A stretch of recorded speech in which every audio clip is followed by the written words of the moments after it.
Hi, my name is Ophi YouTube Videos. I am a feminist and a lesbian. I make conversational commentary videos about both of those things, and often I'm just sort of complaining about something that's been pissing me off in our recent cultural discourse. This is one of those videos. Also, this is JoJo. She's helping.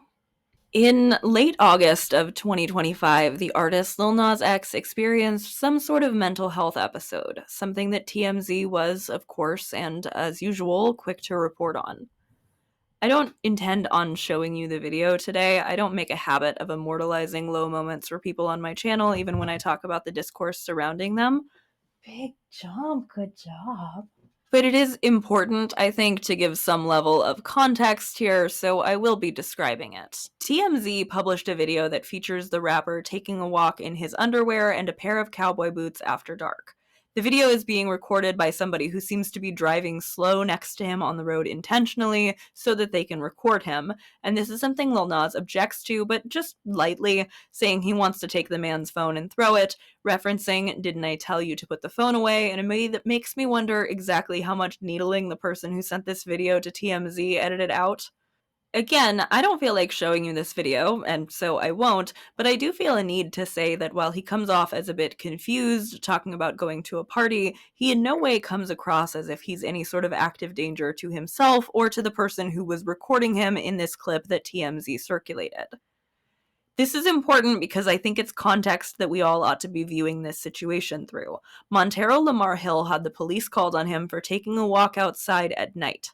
The situation escalated in a way the cops have not yet provided any evidence for, and now he is facing felony charges. In the United States of America, a place where the cops murder people, and especially black people, all the time. The police were called on him for walking around outside at night, something that is not a felony, and for having a mental health crisis, something that is not a felony, but that can be very, very deadly for people of color. When TMZ first reported on this, they included the fact that he had been arrested. They included comment from law enforcement that he was still in the hospital at the time of publishing and could still be charged by the police upon his recovery, which he was, and which he has pled not guilty to. Again, being outside at night is not illegal, and neither is experiencing some sort of mental health episode. But instead of really talking about those things, the discourse around this situation became this referendum on something else instead. People not only made quick, thoughtless little jokes accusing him of doing a PR stunt, but they were also very defensive of themselves and others for imagining that that was the case. When my friend Medusini posted about this on Twitter, a website that I am thankfully no longer on, she had a ton of people defending their right to insist that it was actually reasonable to think that this man was a liar, essentially. That it was not harmful or even all that far-fetched to hear about this and make accusations that it was a PR stunt, and an apparently unconvincing one at that. I'm going to link to the Medusini stream below where she talked about this. I, as always, agree with everything Jasmin had to say about this, and this video is kind of a yes and to that portion of the stream. And here's the thing, too. Even if this turned out to be a total fucking hoax, which there's no way it is, because not only he was hospitalized, he was released from the hospital, he is now in jail. He is in jail, and he will not be released until Monday. That's the report that's come out. From other outlets, by the way, not just TMZ at this point. Other outlets have gotten confirmation that he is now in jail. Because he apparently attacked an officer, which, you know, boo. It's fine. He apparently attacked an officer. They handcuffed him. They put him in jail. He won't be released till Monday. It's not a PR stunt. It's very real. And even if it was, even if the whole thing was a hoax and somehow Lil Nas X's team, which he does not have that powerful of a team, if he had that powerful of a team, those other singles wouldn't have flopped from earlier this year. No one was talking about them. No one was really paying attention to his career, which is why people are saying that now he needs to do this PR stunt. But if he had a team powerful enough to pull off this kind of a hoax, he would have had a team powerful enough to market those singles better. So that doesn't make any sense. Even if it all turned out to be a hoax, wait for that information to come out. Because what I see right here, and I hate to do this, but also, like, it has to be said. This is a white man accusing a black man of faking a mental health crisis for attention. That's not a great look. And it's not just Adam doing it. I pulled up his tweet because his was the first one that I saw. A lot of people are accusing Lil Nas X of lying, and considering the stigma that is placed onto black men in particular when it comes to mental health crises and the ability for them to even receive treatment for those crises. For black people, period, and black women also are very, very affected by the medical field's overlooking of their genuine health concerns, and that is a lethal problem. That is a problem black people face in general, and black men in particular, when it comes to mental health, they are not taken seriously. So, like, even if it was all a hoax, don't participate in conversations accusing black men of lying about these things. It doesn't even make sense to me, because it's like, okay, yeah, you can do this whole thing of like, well, he has a history of doing PR stunts. He doesn't have a history of this. He does not have a history of faking a mental health crisis. Are you kidding me? As I looked a bit further into all of this over the past few weeks, I saw exactly what Medusini had been calling out about people painting this with a PR stunt narrative. In quite a few of the articles that I read about his arrest when I decided to script about this myself, they would explain that he had been arrested, use some details they only could have gotten from the police, and also include some sort of throwaway line or two in the article about how his earlier social media activity had led people to believe this might be some sort of hoax to promote his music, or referencing earlier marketing of his that got attention, as though this was some sort of continuation of the backlash he received for his Nike collaboration or for twerking on Satan in a music video. Even though that's really, really not the same thing at all. There's a world of difference between trolling religious people who are treating you like the Antichrist and apparently, orchestrating some sort of police run-in and getting arrested and risking much, much worse, and at least risking getting arrested for what? For the sake of promoting your name and getting yourself out there? Fuck off. This video took a lot longer for me to feel well enough to film than I hoped it would, and in the process of me editing this script, an episode of OLAY and Friends came out where they discussed this, which was amazing news for me, because OLAY is always one of the first feminists I want to hear from on any given situation, and especially one where a defense attorney's perspective is as valuable as it is to me here. I think what I saw a lot of was people assuming it was a publicity stunt, Yeah. assuming that it was one of Lil Nas X's newest antics to sell something. Mhm. And I guess maybe to some degree I can understand, like, I can't completely scoff at people making that assumption based on, the different stunts that have happened from Lil Nas X. I will say, to me, it's clear that isn't it when someone is getting arrested and charged with serious crimes and whatnot. I think it should be fairly clear to everybody. But two, I think it's interesting the animosity that people have towards Lil Nas X. Like, Lil Nas X is talked about as though he's this incredibly controversial, hated figure. And I'm like, for why? Like, Yeah. for why? Realistically, for why? It's like, what are the worst things you do? So Lil Nas X had Satan dancing on the pole, dance down on the pole, the Satan in hell.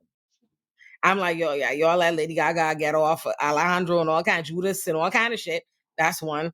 Two, this idea that because Lil Nas X, like, what is the frustration, is feeling like he does a lot of antics to sell things. So I'm like, as opposed to who? Like, I'm from a generation of a world where the Game and 50 Cent are starting rap beefs with niggas they've never spoken to as a matter of consistent rollout, like, promo, like, where 50 Cent and Kanye have their whole fake battle to do this and the next thing. Like, antics, this is a reflection of the machine, like what people need to me, when I see Lil Nas X, if Lil Nas X is having a mental health episode, like, I don't know him, I don't know all the things that could be going on in his life, what could cause all these things. But if I was just judging as a consumer and what I see, I'm like, yeah, it makes sense to me. The pressure to what Old Town Road is. When Lil Nas X came in, Lil Nas came into music and celebrity in a very unconventional way.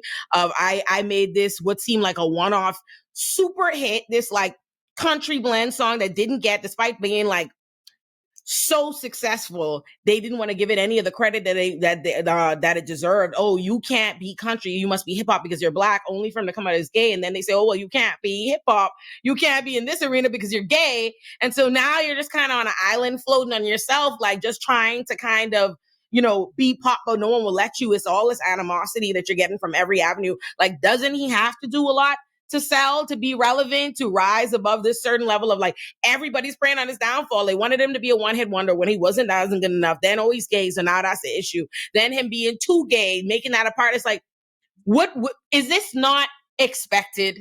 And is this not a reasonable result to how Lil Nas X has been like treated in his career? Do you want to come back? You can come back over. Good job. Again, just watch the episode. As usual, she has really great and thoughtful guests, and I really appreciated seeing a conversation that was so empathetic toward Lil Nas X when a lot of what I had been seeing in short-form posts was so vile and thoughtless. I'm going to be making some similar points to hers and to some of the ones Jasmin made in her stream, but I think that there's value in being another voice calling this out, so I'm going to say some obvious things. I think it's racist to refuse to apply any understanding of the intersections of this man's oppression when you hear about an interaction that he had with the police. I think it is racist to immediately jump to "this is a lie," which is what the PR stunt allegations are. I think it's really ridiculous to refuse to hold an appropriate level of somberness and honestly fear when you are analyzing and discussing a situation where a young black man had the police called on him during a mental health crisis. And I'm sorry, I guess, but my politics mean that when I hear about the police getting called on anybody while they are in apparent crisis, my thought is how much it should be other people handling those calls and not about how maybe the victim is lying to me for attention. Like, what the fuck are you people talking about? And also in terms of me taking so long to work on this video that I ended up with more sources than I would have had a couple of weeks ago. Yeah. An article was just published in Teen Vogue today that I thought was fantastic, and I'm going to read a bit from it right now to you. When you bring the element of policing into a mental health crisis of any kind, the risks can increase exponentially, even becoming deadly. According to the Washington Post, over a 3-year period, police officers shot and killed the individuals they were called to assist at least 178 times. Furthermore, it's impossible to downplay the role of race and other identities that Hill holds, like queerness, in the severity of treatment and risk. Argues Mayrood in Out on August 22nd, for Black men in particular, a mental health crisis can be deadly. According to the CDC, suicide is the second leading cause of death for African Americans between the ages of 15 and 24, with Black men being 4 times as likely to die by suicide than Black women. And, as Rood continues, as a Black gay man, he's even more at risk. I just can't believe that people are defensive of their right to have assumed that this was a stunt, that they're not willing to admit that they probably should have just kept their mouth shut and put a little more thought into what they were looking at and what they were saying about it. And again, with the intersectionality, this is specifically a Black gay man, which makes the accusations of, dramatic, untrustworthy flamboyance not sit exactly right with me either. I have been very fond of Lil Nas X since Old Town Road, and I guess it's not entirely surprising, considering how we treat Black artists just generally, that he doesn't seem to have so easily ascended the ranks of gay icon for everybody as he did for me, but I've always been so sold on this sweet, silly, talented artist. I love his music. That's What I Want is one of my favorite songs from the last several years, and he's the sort of celebrity who I can tell I would feel a fondness for even if he hadn't put out an album I really love, because I love his smile and I think he's fun. I think, unfortunately, though, him being so much fun, him being so online, coming from this internet fandom space, he's not often conceived of with all of these intersections that he is working against.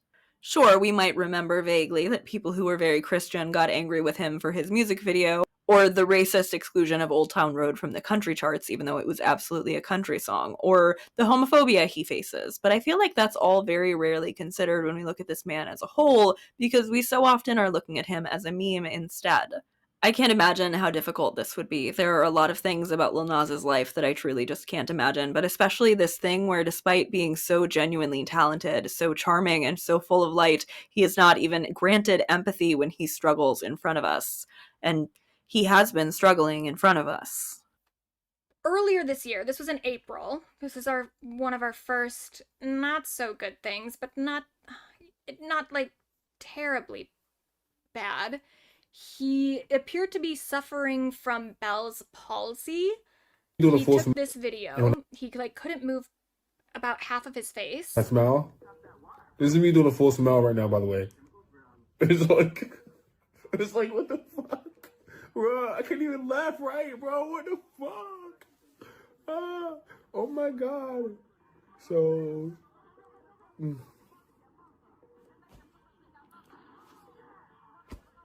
oh my God, bro.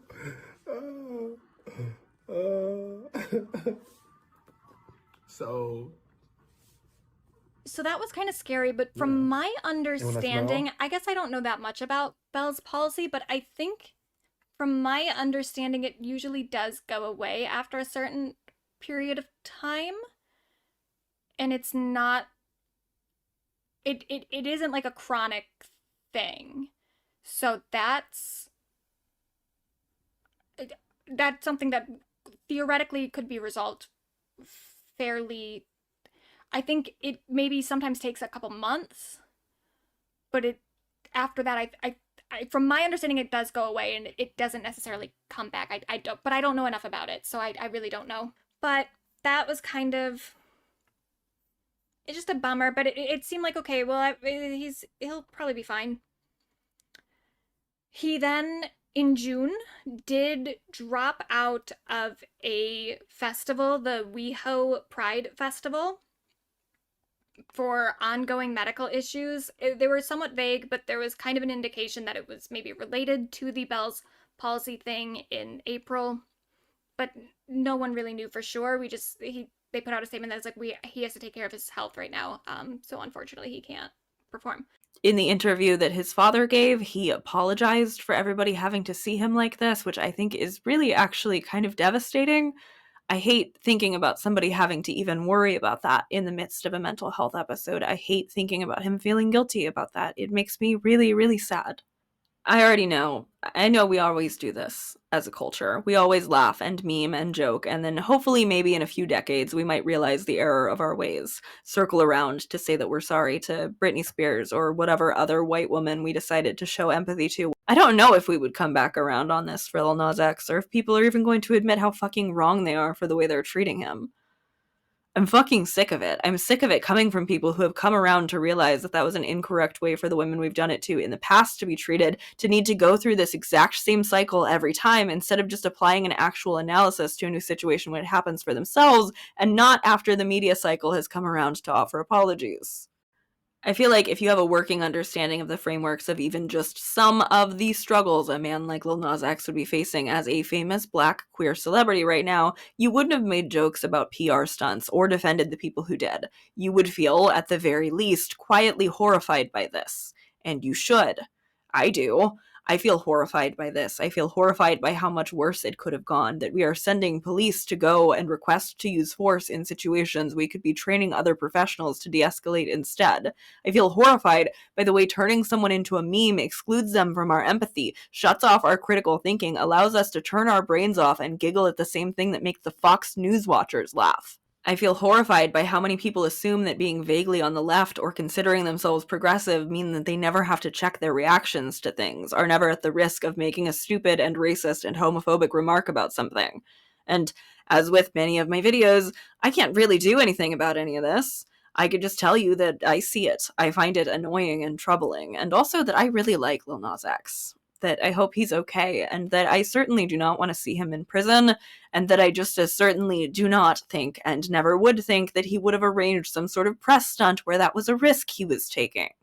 We are living in a period of active repression with a government that is making actual moves to resegregate the deeply racist country we live in, to demolish any celebration of diversity. We're living in a time where mental health is being deeply and dangerously stigmatized, even beyond the way it already has been, and so is queerness. We are living in a time when it is not cute, it is not funny, and it is not acceptable for you not to bring your leftist framework over to how you analyze pop culture. When you fail to do that, you allow for the right-wing cultural creep to make its way all the way into your head head. And I don't think that your 2020 era convictions about how you were trying then not to be racist as a white person hold all that much water if you don't also apply that to how you treat famous black people now. I don't think I believe you that you care all that much about police brutality if an incident like this isn't troubling to you and is instead a silly little joke or a fun thought experiment about what if he faked it. All it really makes me think is that, to quote one of his songs, you were never really rooting for him anyway.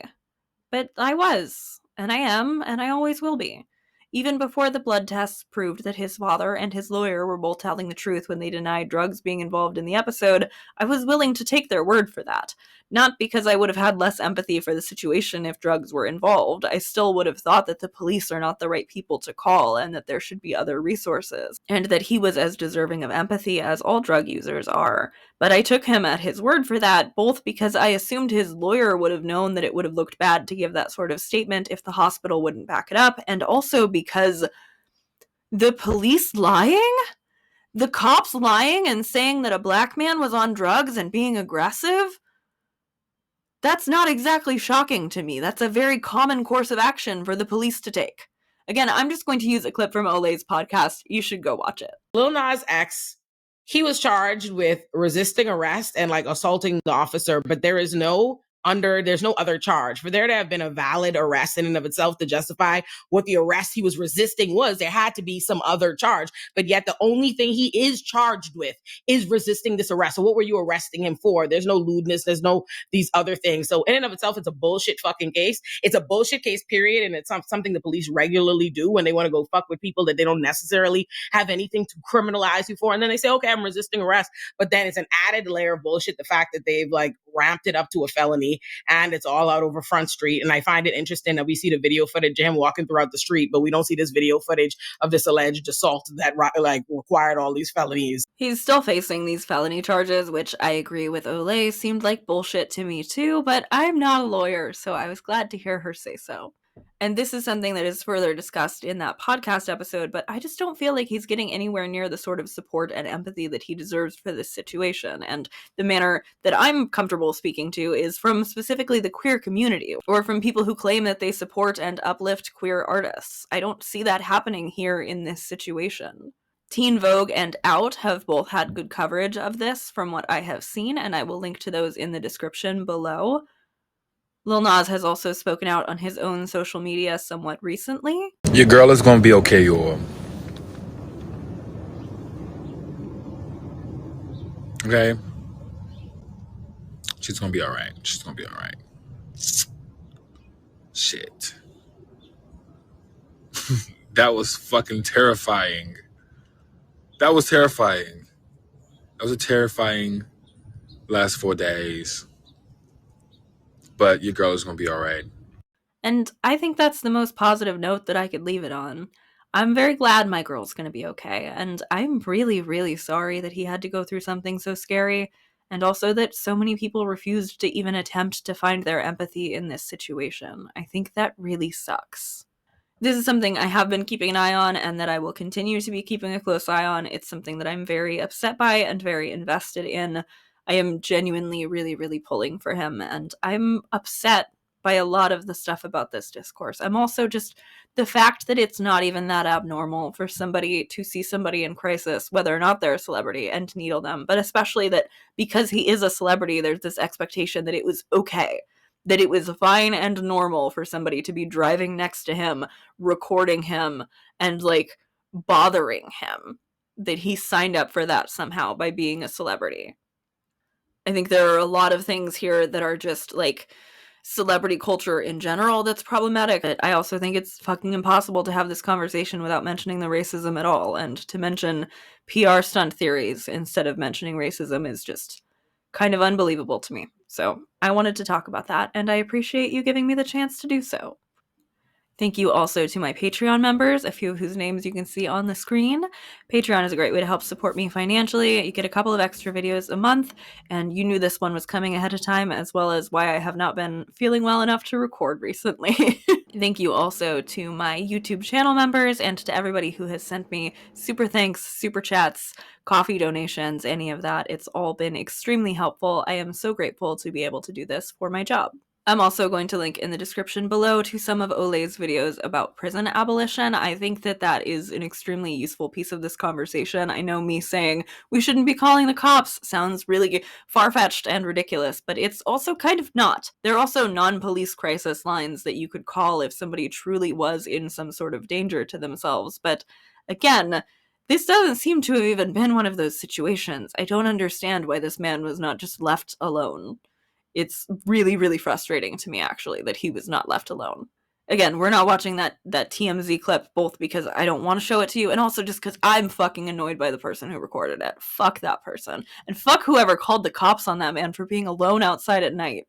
I'll be back soon with a collab with one of our favorite friends of the channel, Cat 10 Barge. Maybe subscribe if you don't want to miss that. I love you. I'll see you soon. Bye.